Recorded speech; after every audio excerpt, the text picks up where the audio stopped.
امشب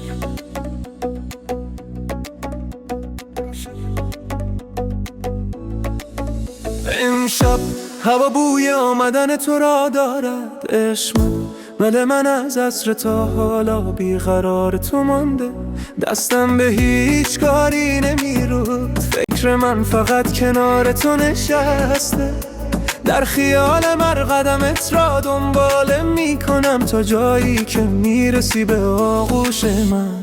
چراغای شهر کم نور شدن، انگار همه میدانن تو در راهی.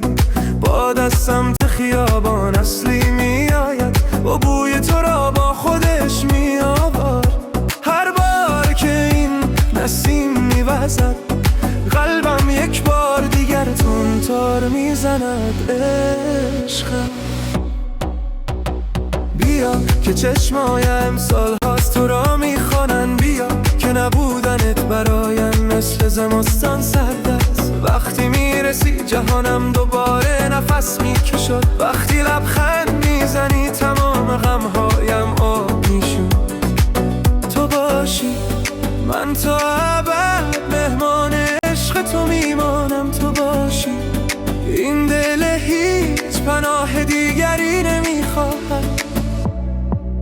زیر باران آرام قدم میزنم، قدم هایی که میدانم تو را به من نزدیک تر میکن. چراغای خیابان روی آب جمع شده لرزن، مثل قلب من که با دیدن تصویرت میلرزد. امشب همه راه ها به تو ختم میشون، همه صداها، همه نورا، همه فکرم. وقتی به یادگاهت میافتم، دریایی از آرامش در من جاری میشده. چشمان تو مثل ساحلیست که هر بار به آن میرسم زندگی زیباتر میشد. صدای تو مثل همان موسیقی شبانه است که خستگی یک عمر را از من میگیرد. بیا که دلم بی‌تاب توست، بیا که نبودن تو طاقم را تاریک میکن.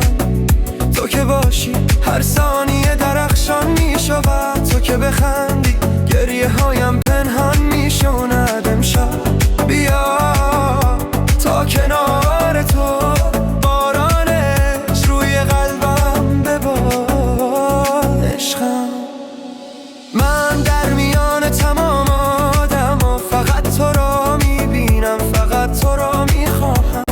اسم تو که میآید دنیا را میشود. قدمه هایت که نزدیک میشه قلبم آواز میخوان.